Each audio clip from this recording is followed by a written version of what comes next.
बाजारों में और दुनिया भर की इकोनॉमी में मंदी आ रही, रेसेशन, आर्थिक मंदी, जो ये नए नए शब्द रोज सुनने को मिल रहे हैं आजकल। हाँ, अब वो तो आप देख ही रहे हैं माहौल कैसा है। एक तो एक पुरानी कहावत है, डोंट फाइट द फेड। अभी क्या है, जो यूएस फेड है, मतलब रिजर्व करेंसी है वर्ल्ड का, मतलब they are the kings US, तो उनका जो मॉनेटरी पॉलिसी है, वो मॉनेटरी फिस्कल दोनों ही पर्टिकुलर मॉनेटरी पॉलिसी वो बहुत इंपॉर्टेंट है। और ऐसा कहा जाता है कि उसको फाइट करके आप जीत नहीं सकते इन जनरल। ऐसे मतलब है एक कोई कंपनी में एक सेक्टर में कुछ हो सकता है, बट जनरली डायरेक्शनली यदि वो इंटरेस्ट रेट बढ़ा रहे हैं, लिक्विडिटी कम कर रहे हैं, तो आप उनके साथ चलिए। तो मतलब generally it is not good for businesses, मतलब बिजनेस के एक्सपांशन के लिए अच्छा नहीं है जी, तो कॉर्पोरेट प्रॉफिट के लिए अच्छा नहीं है। उसके कारण से क्या है, मल्टीपल जो है, पी मल्टीपल्स जो है ना, ये आपके जितने स्टॉक मार्केट के पी मल्टीपल्स हैं, चाहे डाउ के हो, नास्डेक का हो, वो सब नीचे आते जाता है, धीरे धीरे धीरे धीरे नीचे आते जाएगा। और हो सकता है कभी वो जितना फेड के एक्शन से इम्पैक्ट होना चाहिए उससे ज़्यादा भी हो जाए। बाजार जो है, बाजार मतलब आगे पीछे चलती है, बढ़ने में भी ज़्यादा बढ़ सकता है, तो घटने में भी, तो ओवर शूट करती है, अंडर शूट करती है। तो उन्होंने बोला था कि भाई हमको 2% का टारगेट है, लेकिन 4% तक भी हम संभाल लेंगे। क्योंकि भाई बहुत ज़्यादा मंदी है और दुनिया ऐसा लग रहा है कि चितर बितर हो गए बिकॉज ऑफ ये कोविड के चलते। ऐसा हालत था करीब 2 साल पहले, 1.5 साल पहले जी। तो उसके चलते उन्होंने प्रिंट करना चालू किया, इतना पैसा व्हाट एवर इट टेक्स, मतलब उन्होंने यूरोप, अमेरिका, जापान, चाइना सब ने प्रिंट किया, हमने भी प्रिंट किया, लेकिन इंडिया ने बड़े स्मार्टली बहुत कम प्रिंट किया। तो ऐसे दुनिया चली और बहुत डिमांड वापस आया। जब कोविड खत्म हुआ तो बहुत जोर से डिमांड वापस आया। अच्छा, इस समय क्या हुआ, जब डिमांड वापस आया, जब भी डिमांड वापस आता है तो जनरली क्या होता है कि सप्लाई रिस्पांस बहुत अच्छा होता है जी। भाई आप यदि $500 के आप HR को $1000 कर दो, $1200 कर दो, तो जनरली नया कैपेसिटी रिस्पांस धनाधन 105%, 110% कैपेसिटी में चलाते हैं, वो चीज़ होती है। वो हुई नहीं इस बार। तो डिमांड तो बढ़ी जोर से, बिकॉज सब 2 साल से पैसे इकट्ठे करके बैठे हुए थे, सबको खर्च करने का, कहीं को यहीं जाने का, वहाँ जाने का, आधी दुनिया अमेरिका और इंग्लैंड में घूम रही। तो यू नो, तो वो डिमांड जो है उसका सप्लाई नहीं है, बिकॉज सप्लाई कंस्टेंट भी है, पोर्ट्स और कंजेस्टेड हैं, सब बहुत मतलब लॉजिस्टिक बहुत खराब है, तो रिस्पॉन्स नहीं आया। तो अब क्या है, अब इन्फ्लेशन कंट्रोल करना है फेड को। इन्फ्लेशन कंट्रोल 8-9% हो गया। अब इन्फ्लेशन कैसे करना, अब बोलते हैं हमको 2% जाने का, टारगेट हमारा 2% है, तो 2% रुकेगा नहीं, वो जाएगा -2 -4, क्योंकि ब्लंट इंस्ट्रूमेंट है ना, आपका कंट्रोल नहीं है इतना। एकदम ऐसा आप ब्रेक लगाते थे, एकदम सामने रुके गाड़ी, ऐसा तो है नहीं। आपने बोला था +4 तक करेंगे, हो गए 9, और अभी पता नहीं 10 होगा कि क्या होगा, मालूम नहीं, राइट। तो you know it's a blunt instrument. तो लेकिन उनका डायरेक्शन बहुत क्लियर है। अभी तो 8-9 पे हैं आप, 2 तो बहुत बड़ा सपना है है ना। तो ऐसे बोल भी ना 3.5-4% तक जाए, तो क्या अभी शांति है। अभी equity market in general, I am not talking about individual stocks, in general as an asset class ये चैलेंज है। चैलेंज, और मतलब आपने तो सर कई सारे तेजी और मंदी के साइकिल देखे हैं। कई बार पहले भी अमेरिका में इसी तरह से इजी लिक्विडिटी वाली, आराम से कम ब्याज दरों वाली सिचुएशन भी देखे, और उसके बाद रिवर्स होते हुए भी देखे। आपका अनुभव क्या कहता है जब इस तरह की सिचुएशन बनती है कि ब्याज दरें बढ़ना ही शुरू हुई हैं, इकोनॉमी आपकी मंदी की तरफ जा रही है, राइट, ये वापस रिवर्स होने में कितना समय लगाता है? समय की लिहाज से भी गिरावट कितनी हो जाती है मार्केट में टॉप से, और दूसरा उन सबसे हटके भी एक कॉमन इन्वेस्टर को कितना तकलीफ देके जाता है, कितना पेशेंस टेस्ट करता है, ये मैं समझना चाहता हूं आपके अनुभव से। तकलीफ बहुत देके जाता है, बहुत देते हैं। वही वो जो पेशेंस बोलते हैं ना, सिर्फ बाजार में पैसे कमाने 3 चीज चाहिए जी, विजन, करेज एंड पेशेंस। तो विजन और करेज बहुत भर भर के लोगों में कि भाई India is the best country, next 10 year belongs to India, सब विजन, सब में कॉन्फिडेंस है। करेज भी, चलो अपना सेविंग्स उठा के डाल दिया। अब जो है ना, जैसे आपने खरीदा उसके बाद मतलब बाजार नीचे आना चालू होता है, या भाव तो नीचे, कॉन्फिडेंस नीचे, तो जो आपको जो पेशेंस है, जब बाजार बढ़ते रहता है तब तो बहुत पेशेंस होता है। जब real patience is tested when market goes down. जब आप नीचे आता है, अभी जब क्या है, रोज बाजार 2-2%, 3-3% नीचे, अब आपको कॉन्फिडेंस है कि नहीं, जो अंडरलाइंग वैल्यू है मार्केट में, जो स्टॉक्स में, उसमें आप बैठे रहेंगे नहीं। जैसे मेरी कंपनी, तो मेरी कंपनी जैसे भी कम कमाओ ज़्यादा कमाओ, लेकिन हम बैठे रहेंगे। तो ओनर्स क्या होता है, ओनर्स अपनी कंपनी में कंटिन्यू करते हैं बैठे रहने का। जो स्मॉल इन्वेस्टर्स होते हैं वो चाहते हैं कि हम नीचे में खरीदें और ऊपर में बेचें, लेकिन होता क्या है, आप किसी न किसी को बेचते हो तो वो बंदा ऊपर में अटक जाता है। तो जो ऊपर में अटका हुआ है उसको वो बाजार उसका कॉन्फिडेंस चेक करता है। करेक्ट। और नीचे आता है, और जहां से नीचे वो डरता है और बेचता है तो किसको जाता है? वापस जिस बंदे को समझ है उसको जाता है वो। जी। तो बाजार की ये रीत है, ये चले आ रही है 20 साल से। इसमें जो है ना बाजार जो है 13 से 20 के बीच में घुमा है, मल्टीपल्स। नीचे में 13 हुआ था मेरे ख्याल है 2003 में, right. It was one of the worst actually. वो तो 13 तो मेरे ख्याल से पर्टिकुलर डेट का होगा, लेकिन मेरे ख्याल है ये सिंगल डिजिट में आ गया था। करेक्ट। सो 2003 वाज मतलब बहुत ही खराब था। तो वो एक टाइम था। फिर 2009 में जब ये GFC हुआ था, फाइनेंशियल क्राइसिस, उसके बाद हुआ था। तो ऐसा, लेकिन ऊपर में 40 भी हुआ है। 2 साल पहले यहाँ पर भी 40 था। तो अभी 18-20 का पी है फॉर 23 इस साल के लिए, depending on what number we take. मतलब 850 बोलेंगे तो 18 है। यदि आप बोलेंगे भाई 800, 850 आएगा, थोड़ा अर्निंग्स कटेगा तो मतलब 20 के आसपास है। तो ऐसा बहुत अत्याचार नहीं है, लेकिन बाजार का आपको मालूम है कि वो 13 जाएगा, 15 जाएगा, 16 जाएगा, किसी मालूम नहीं। लेकिन जो जैसा आपने कहा ना कि कोई न कोई तो ऊपर में ले ही रहा है। हाँ, जो फंसा हुआ है। अब समझिए कोई अच्छी शेयर में ही फंसा है, किसी ने TCS ही ले लिया कि भाई इसमें तो क्या खराब है, या ऐसे बहुत सारे बैंक है अच्छे हैं, बढ़िया क्वालिटी के स्टॉक। उनको पेशेंस कितना रखना है? अनलिमिटेड, इसमें कोई लेवल नहीं होता पेशेंस का। सर थोड़ा तो रिलीफ दो। नहीं, रिलीफ मतलब मैं बता रहा हूँ ना, ये एक ऐसा दुखदाई काम है समझना। जी। आपको सिंपली रोज सवेरे बहुत तकलीफ होती है बाजार देखने की, बाजार देखने में मन ही नहीं करता है, रोज मार पड़ता है जी। समझ ना। तो आपका जैसे 25 का मेरे हिसाब से क्या 25 का आपको 50 हो गया ना, तो आपको 35 तक तो देखना ही चाहिए वापस में। 50 से 35 तक तो रास्ता सेट ही है, बराबर ही। सब वो टेक्निकल वाले भी बोलते हैं 50 टका ज्यादा है करके, समझ ना। अब वो 35 में निकल जाए, 32 में, लेकिन क्या 25 भी आ सकता है वापस। मतलब देखिए बाजार छोड़ के जाना नहीं। अच्छा, छोड़ के नहीं जाना बस। आप यदि धर्म युद्ध से बाहर निकल गए मतलब हार ही गए ना, हार ही गए फिर बिना खेले हार गए। हाँ, नहीं मतलब हार गए, मतलब बाहर निकल गए मतलब हार गए। तो अब क्या है, किसी को नहीं मालूम, कोई चार्टिस्ट को किसी को नहीं मालूम है कि बाजार कब बॉटम होगा, कितने में बॉटम होगा। अब बाजार जो है मच मोर रिजनेबली प्राइस है, इसमें कोई डाउट नहीं, but can it become even more reasonably price? क्योंकि देखिए एफआई के लिए बहुत ऑप्शंस है ऑल ओवर द वर्ल्ड। तो कहीं भी जाके ताइवान खरीद सकते हैं, चाइना खरीद सकते हैं, सब 10-12 का पी है सब मार्केट। हमारे मार्केट जो 20 का पी है, ठीक है। हर कंपनी का अलग पी मल्टीपल होता है। जैसे HUL का एक मल्टीपल होगा 60-70 का, कोई दूसरे FMCG का 40-45 का होगा, किसी और छोटे कंपनी का 20। तो हर कंट्री का अपना मल्टीपल होता है। अब हमारा मल्टीपल क्या है, मतलब एवरेज तो 16-17 के आसपास होता है, तो उसके आसपास हम पहुंच रहे हैं। अब वो वहां रुकेगा। अब देखिए बहुत सारे इवेंट्स है, इस बार इतना ज्यादा कंफ्यूजन है। आपका देखिए वार चल रहा है, अब वार में क्या डरा रहे हैं, पहले तो बोल रहे थे कि भाई 5-7 दिन में खत्म हो जाएगा, राइट। अब बोल रहे हैं कि सालों चलेगा। करेक्ट। अभी मतलब उसका क्या इफेक्ट है, मतलब ये ऑयल प्राइसेस में क्या इफेक्ट है, यू नो। सो वो एक चीज है। दूसरा ये फेड का जो लिक्विडिटी विड्रॉल है, देखिए ज्यादा बात करें रेट का, लेकिन एक्चुअल इफेक्ट आएगा ज्यादा लिक्विडिटी विड्रॉल का।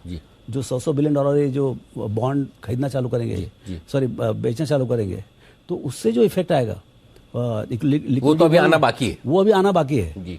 तो उसी कारण से क्या है कि जो मैं पहले जो बात चालू किया कि डोंट फाइट द फेड, उनसे मस्ती करने में फायदा नहीं है, डायरेक्शनली आप जीतोगे नहीं। अच्छा सर, एक चीज बताइए, क्या हम इतना कॉन्फिडेंस रख सकते हैं कि हम अमेरिका के मुकाबले में कम गिरेंगे और जब बढ़ने का टाइम आएगा तो हम थोड़ा बेहतर बढ़ेंगे क्योंकि हमारी इकोनॉमी उनसे बेहतर है, ऐसा हम सोचना ठीक है? क्या फायदा है सबसे सोचिए भाई। आप यदि मान लो मैं पूरे खत्म हो गया, उसके बाद थोड़ा बहुत ज्यादा बढ़ भी गया तो क्या फायदा?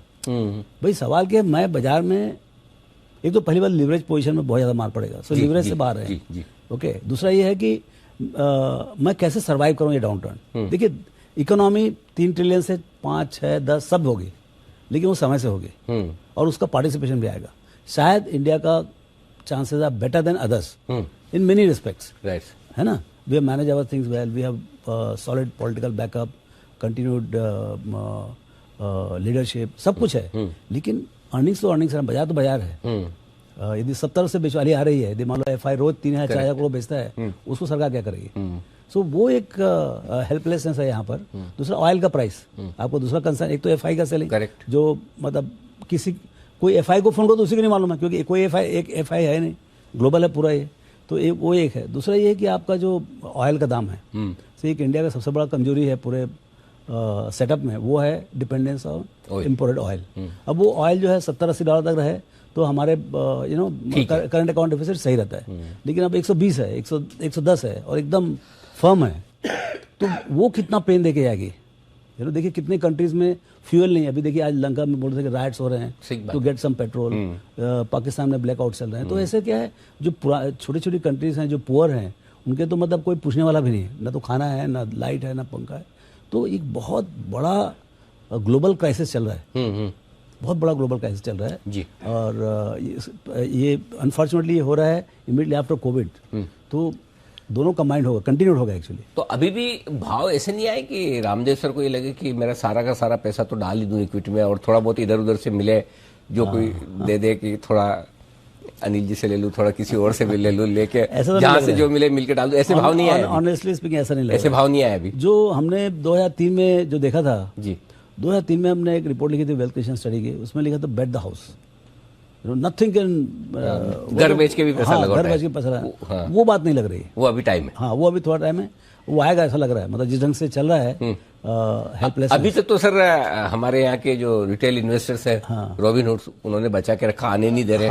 म्यूचुअल फंड में भी SIP वो भी एक बहुत बड़ा डेवलपमेंट है, वो भी एक बहुत बड़ा। कब तक चलेगा? चलता मतलब वो डर है कि हमारे मैच्योर हो चुके हैं रिटेल इन्वेस्टर्स की, ऐसे नीचे में नहीं बेचेंगे? वो तो बिहेवियर से मालूम पड़ेगा। मतलब क्या है कि देखिए वो मेरे ख्याल से वो बेचेंगे तो नहीं, लेकिन आने कम हो जाएंगे। मतलब इन्फ्लुएंस कर सकते हैं। हाँ कि भाई जो आपको देख के, कि मेरे को देख के कोई आता है बाजू वाला कि भाई ये पैसा कमा रहा है तो मैं भी आऊँ, और मैं जोर से बोलता हूँ अरे ये तो इजीएस्ट वे है पैसा कमाने का। वो टाइम चला गया, वो टाइम। अब भाई मैं खुद ही घाटे में हूँ तो मैं क्या बोलूँ दूसरे को। अच्छा, बिटकॉइन का भी जो एक बहुत बड़ा क्रिप्टो का बहुत बड़ा ट्रेड इंडिया में होता था, उल्टे से नंबर आते थे, वो सब ठंडे हो गए अभी। सो वो भी एक स्पेकुलेटिव। अच्छा, वो सब क्या हो रहा है, स्पेकुलेशन इतना बढ़ गया है। आप देखो ना अभी ये थर्सडे को कितना टर्न होता है, 250 लाख करोड़। राइट, ऑप्शन सब मोस्टली ऑप्शन कहते हैं। yes. मतलब there is a speculation going on big time. अच्छा, उसमें सबको पैसे लग रहे हैं। अब वो पैसे भरने के लिए लोग जो है अपने कैश के शेयर बेच रहे हैं। करेक्ट। तो वो एक बहुत दुखदायी काम है। सो उसी कारण से क्या है, ये सब पूरा जो है एक साथ जो है, जब भी ग्लोबल स्टेबलाइजेशन आएगा, चाहे वार खत्म हो, चाहे फेड फाइट करके, मतलब देखिए आप जब टाइटनिंग करते हैं तो कहीं ना कहीं डिमांड डिस्ट्रक्शन होगा। और 5% 7% यदि आपका ऑयल कंजम्पशन ग्लोबली कम हो जाए तो आपसे आप ऑयल प्राइसेस करेक्ट हो जाएंगे। तब वो कैसे होगा, ये कहानी कैसे बनेगी, वो थोड़ा समय बताएगा। लेकिन अभी जो है थोड़ा सा मतलब वो क्लाइमेक्स पता ही होगा, लेकिन वहां तक जाने के लिए लेकिन ये रास्ते में क्या है कि आपको कई कंपनीज ऐसे मिलेंगी जो भाव में, जो पहले सोचते थे हमको ये भाव में खरीदने के, लेकिन यार ये तो डबल भाव करके, अब वो भाव आएंगे। अच्छा, सब एक साथ नहीं आएंगे, तो आप तैयारी रखोगे भाई ये कंपनी ये भाव आएगा तो मैं खरीद लूंगा, और आप खरीदोगे तो पक्का उससे भी नीचे आएगा। आपकी क्या तैयारी सर?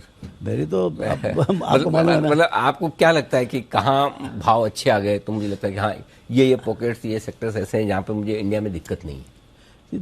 दिक्कत जैसे अभी बैंक्स हैं, बैंक सब पूरे सब कोविड वजह से सब बैलेंस शीट साफ कर कर निकले हैं, क्रेडिट ग्रोथ 12-13% हो गया और क्लाइंबिंग है।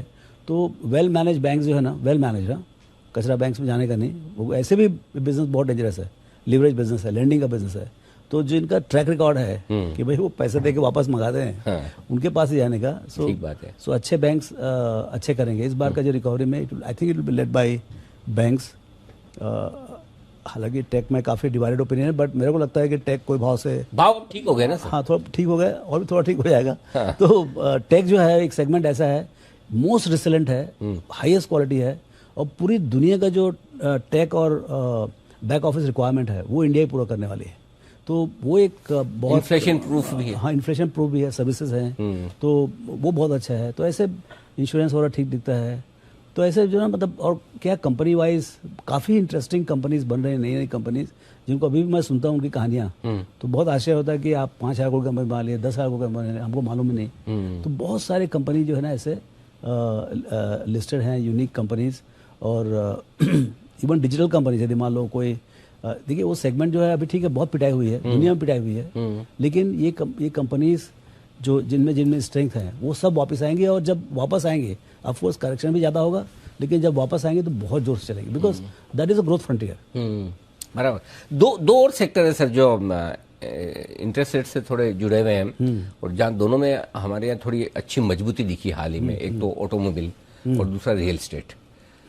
तो क्या आपको लगता है कि ये दोनों सेक्टर तेजी करने के लायक हैं? ऑटोमोबाइल तो फिर भी अच्छा है, ऑटोमोबाइल अच्छा है। रियल एस्टेट में क्या अभी भी मतलब डिमांड तो आना ही चाहिए, मतलब एक इस कंट्री में, मतलब बिना रियल एस्टेट के तो क्या होना है. But I would rather play real estate through REITs, well manage बड़े रीट्स हैं. That is a better bet than managing, क्योंकि इंडिविजुअली कंपनीज में फिर भी तकलीफें हैं. मतलब अभी भी स्ट्रेस हैं काफ़ी companies, projects are still getting delayed. तो वो मेरे को समझ में नहीं आता है कि मतलब कैसे वैल्यूएशन भी कैसे करें. मल्टीपल तो बनता ही नहीं उनमें, मतलब अर्निंग्स तो क्या बोलोगे आप, इस साल है अगले साल नहीं है, इस टाइप का है. तो वैल्यूएशन करना डिफ़िकल्ट होता है. सो लेकिन रीट्स बहुत अच्छे हैं आपके. ऑटोमोबाइल बहुत अच्छा है, बहुत इंटरेस्टिंग है. वहाँ पर भी डिमांड वापस आ रहा है. ये रीट्स मतलब फिक्स इनकम में अगर आप पैसा लगाना चाहते हो तो उसका एक फिक्स अच्छा विद सम इक्विटी सब्स्टिट्यूट हो सकता है. हाँ, little icing on the cake of 5-7% equity return. जी. मतलब जो आपको इन्फ्लेशन है वो भी उसके साथ में आ जाए. तो थोड़ा लॉन्गर टर्म रखेंगे तो आपको जो भी 7.5% यील्ड है, और वेल मैनेज रीट्स में हो सकता है 5-7% आपको इन्फ्लेशन का भी बेनिफिट आ जाए. सो समवेयर 10-11% जैसा मिल जाए. एक और स्पेस सर जो लोग बड़े बुलिश थे और बाद में गलत पड़ गए, मेटल्स. मतलब 50% तो सारे उड़ गए. और अब अगर सबको पकड़ के ग्लोबल मंदी लानी है तो मेटल शेयर भाव से अच्छे हैं कि अभी भी नहीं? देखिए, मेटल शेयर क्या सिक्लिकल, डीपली सिक्लिकल है. तो उनको एक तो अच्छा हो गया कि उनके सबका लीवरेज खत्म हो गया. तो अब उनके बुक वैल्यू बहुत अच्छे हो गए, उनके बैलेंस शीट बहुत अच्छे हो गए. ये जो तूफान आया 2 साल, बैलेंस शीट सबने क्लीन, उसमें सबने बैलेंस शीट जो जितने पाप थे पुराने सब साफ हो गए. तो 50-60-70 हज़ार, अभी भी कैश फ्लो इतना बुरा नहीं है. अभी भी इतना बुरा नहीं है. तो मेरे ख्याल से वो बहुत इंटरेस्टिंग सेक्टर है. हालांकि अभी तो डाउन टर्न ही दिख रहा है, क्योंकि जब वो इन्फ्लेशन कंट्रोल करेंगे, जब ग्लोबल इकोनॉमिक एक्सपांशन कम करेंगे, रिसेशन की जो बात आ रही है, अब ये तो हमको समझ में नहीं आता रिसेशन आएगा कि नहीं आएगा, और कितना डीप आएगा और कितना लंबा आएगा. ये सब बोलने का बहुत मुश्किल है. तो ये क्या है, ये मेटल वगैरह जो है ना, सेक्टर जो है, they are not good for recessionary times. मतलब कितना डूब जाएगा किसी मालूम नहीं. सही. ये बहुत अनसर्टेन है अभी बोलने का कि उसी कारण से क्या है, अभी सिक्लिकल के बदले में ज़्यादा सेक्युलर बिजनेसेस हैं, या जो ऐसे सिक्लिकल जिनका एक्चुअली टर्न अराउंड हो रहा हो. उस टाइप की चीज़ों में, जैसे आपका ऑटोमोटिव है, जो आपने रियल एस्टेट की बात की है, ये सब क्या अभी काफ़ी 10-10, 12-12 साल से साइक्लिकल जो है ना, ये बहुत तकलीफें में थी. अब जो है थोड़ा ऊपर आ रहा है. अच्छा सर, आप तो सारी एसेट क्लासेस पे बड़ा व्यू रखते हैं, तो ऐसे इस तरह के इन्फ्लेशन के माहौल में गोल्ड वगैरह पोर्टफोलियो में होना चाहिए नहीं? दूसरा, जब इंटरेस्ट रेट्स बढ़ रही हैं तो फिक्स इनकम में जो पैसा लगाने वाले हैं उन्हें क्या करना चाहिए? क्या शॉर्ट टर्म में रहें, या अभी फिलहाल कैश में रहें, बाद में लॉन्ग टर्म में डालें? किस तरह से करना चाहिए? मैं तो क्या बताऊँ फिक्स इनकम वालों, लेकिन अब वो जो एक था कि भाई 4-5% इंटरेस्ट हो गया था, तो आपको पता है सब छोड़ के इक्विटी में आने का है. वो थोड़ा माहौल बदलेगा. जी. आपको मतलब यहाँ से 100-200 बेसिस पॉइंट और बढ़ जाए. भाई आपका यदि 10 ईयर 7.5% है, तो corporate bonds must be about 8.5. तो हाँ, 8.5-9. तो आपको कहीं न कहीं जाके रिस्पेक्टेबल यील्ड मिल जाएगा. तो आपको जितना अलोकेट करना है एक बार कर लीजिए, क्योंकि ये जो है ना, ये वन टाइम है. मतलब ये जो जाती हुई है ग्लोबल इकोनॉमी में, वो कोविड के चलती हुई है. और कोविड निकल जाएगा और ये करेक्शन हो जाएगा, फिर उसके बाद वापस लॉन्गर टर्म. अभी देखिए, लॉन्ग टर्म जो है अभी भी वो 2-3% की बात कर रहे हैं, क्योंकि वो तो 2% लेके आएंगे चाहे कुछ भी हो जाए. तो आपको लॉन्ग टर्म लॉन्ग टर्म आपको बहुत ज़्यादा यील्ड मिलेगा नहीं. तो यदि कोई विंडो मिले कि भाई 8-9% में आप लॉक कर सके 5-10 साल के लिए, आप कर लीजिए. इस तरह के माहौल में सपोज मैं एक बड़ा पैसिव इन्वेस्टर हूँ, मुझे ज़्यादा दिमाग नहीं लगाना और मुझे किसी पे भरोसा भी नहीं समझे, मुझे इंडेक्स में लगाना, तो आप कहाँ लगाएंगे? एक निफ्टी में SIP करके छोड़ दें, निफ्टी वाले फंड में, या 33-35% घटा हुआ नेस्डेक, आपका तो नेस्डेक वाला फंड भी है, उसमें लगा नहीं सकते अब. हाँ, अब तो लिमिट अभी वो होगी, लिमिट का. हाँ, लेकिन शायद इंडिविजुअली मेरे ख्याल से अगर कोई लोग स्टॉक खरीदना चाहें तो वो संभव है कोई. हाँ, वो LRS के थ्रू कर सकते हैं. हाँ. तो क्या 35% घटने के बाद अमेरिका के मार्केट एक इस तरह का कोई मौका देते हैं? अमेरिकन मार्केट का मतलब डेप्थ क्या है, मतलब we don't know, but Nasdaq is मतलब growth frontier of the world, technology frontier of the world. तो कहीं कहीं जाके आप SIP करेंगे. लास्ट 12-15 साल से जब से वो इंडेक्स चल रहा है हमारे पास, this is the best performing fund. Yes. तो ये जो करेक्शन हो रहा है, दैट विल गिव डेफिनेटली, ये बहुत अच्छा अपॉर्चुनिटी आएगा टू डू SIP. हाँ, मतलब क्योंकि correction can be quite deep from here also. Right. तो वो चीज़ हमको नहीं मालूम है कितना करेक्शन होगा, लेकिन longer term as a diversification tool in equity portfolio, it is very good to have global tech by way of Nasdaq. So Nasdaq SIP और आपका जो लोकल आपका जो 2/3 3/4 जो आपको करने का है वो कर सकते हैं आप। सर आज आपसे मुलाकात करने के पीछे सबसे खास पर्पज भी यही था कि एक हमारे दर्शकों को कॉन्फिडेंस मिले। नहीं तो क्या होता है अब है ना, लोग पहले तो शेयर पे शक करते थे कि शेयर अच्छा लिया गया, अब खुद पे ही शक करने लगे मैंने काम ठीक किया नहीं किया। सो मैं आपसे ये जानना चाहता हूँ कि ठीक है, अब जो माहौल है उसमें बहुत सारे लोग यह सोचते हैं हमने गलती कर दी स्टॉक मार्केट में आगे, या फिर ये कि अभी बेच के फिर थोड़ा नीचे आएगा 1000 पॉइंट 2000 पॉइंट फिर नीचे ले लेंगे। मतलब इस तरह की जो सोच आ रही है, अच्छा नया तो लगाना नहीं है, पुराना निकालना है, तो थोड़ा सा डायरेक्शन दें सारे रिटेल इन्वेस्टर्स को कि इस वक्त उन्हें क्या करना है। देखिए आप ओवर एक्सपोज नहीं होने का मतलब क्या, देखिए मतलब एक तो लीवरेज पोजीशन नहीं, लीवरेज पोजीशन नहीं, दूसरा ये कि आपको जितना शक्ति है कि भाई मैं 50% में करीब 50% में लॉस देख सकता हूँ। आप ये देखें कि आपका रिस्क मतलब आपका डाउन ड्राफ्ट कितना देख सकते हैं आप, वो समझे आप। क्योंकि जो आप नीचे देख जितना पेशेंस नीचे देखने का है वही आपको अपसाइड देता है। ओके, क्योंकि देखिए आपका टेक्निकली स्पीकिंग 0 हो सकता है, रिस्क एसेट है, तो वो 0 होने का जो एक ऑप्शन है उसी कारण से आपको अनलिमिटेड मतलब 1000 गुना 2000 5000 गुना मिलता है। फिक्स इनकम में तो मिलता है क्योंकि आपका कैपिटल गारंटीड है। करेक्ट, आप फिक्स डिपॉजिट लेंगे, आप SBI में जाकर लीजिए, आपका 100 रुपीज़ वापस देगा वो, लेकिन आपको देगा 4-5%। लेकिन यहाँ आपको 12-15% मिलता ही मिलता है डाइवर्सिफाइड पोर्टफोलियो में। वो क्यों मिलता है? क्योंकि आप रिस्क ले रहे हैं। तो आप ये देखें कि आप में कितना रिस्क टेकिंग कैपेबिलिटी, करेक्ट है ना। क्योंकि भाई बाजार जो है नीचे देखने की ताकत है तो ऊपर के लेवल्स देखने को मिलेंगे ही मिलेंगे। नहीं फिर तो गारंटीड है ना, एक बार आपने देख लिया गंगानार फिर तो बहुत बढ़िया है जी। सो वो एक चीज जो है शुरू, अच्छा वो क्या होता है, ये सब बातें कब आती हैं? खराब टाइम में जी। अच्छे टाइम में एक बात कोई बोलता नहीं, बट वो दैट डिसिप्लिन कि भाई I will not buy more than 100 rupees, मेरे पास 100 रुपये है, 100 रुपये से ज़्यादा नहीं खरीदूँ। कितना क्या खराब हो जाएगा? 75, 80, 70, 50 और क्या करोगे? ठीक है, और कितना हो जाएगा? बट एक साल के अंदर मेरा एक्सपीरियंस ये है 100 का 50 जरूर आता है, बहुत दुख देता है 1 साल 1.5 साल तक, लेकिन अगले 1 साल के अंदर वो 100 के ऊपर जाता है वापस। करेक्ट, ये मेरा एक्सपीरियंस है। हाँ, आपने तो इतनी सारी तेजी मंदी देखी हर है। बार मैं देखा हूँ ये 1 साल के अंदर जब रिकवरी चालू होती है ना, 55,000 है अभी। हाँ अभी भी क्या? अब मैं चालू किया था 100 के इंडेक्स से जी, वहां से तो अभी भी 50-52 है। राइट। तो ये अच्छा उसके ऊपर से डिविडेंड भी मिले। हाँ, वो तो इसमें है ही नहीं गिनती। हाँ वो गिनते हैं, उसके साथ 90,000 हो जाएगा। तो ये जो है ये बाजार की रीत ऐसी है, और जो एक्सेसेस हुए हैं 2-3 साल में उसका ही करेक्शन है। अब करेक्शन कितना होगा, कितना डीप चलेगा, कितने ही चलेगा, बहुत सारे इवेंट खराब एक साथ हो गए, कहीं न कहीं ब्रेक मिलेगा। जी बिल्कुल ठीक है। रास्ता मुश्किल है लेकिन मंजिल मिलेगी, और बहुत ही खूबसूरत मंजिल मिलेगी, ऐसा मानना है रामदेव सर का। बने रहें, डटे रहें, टिके रहें।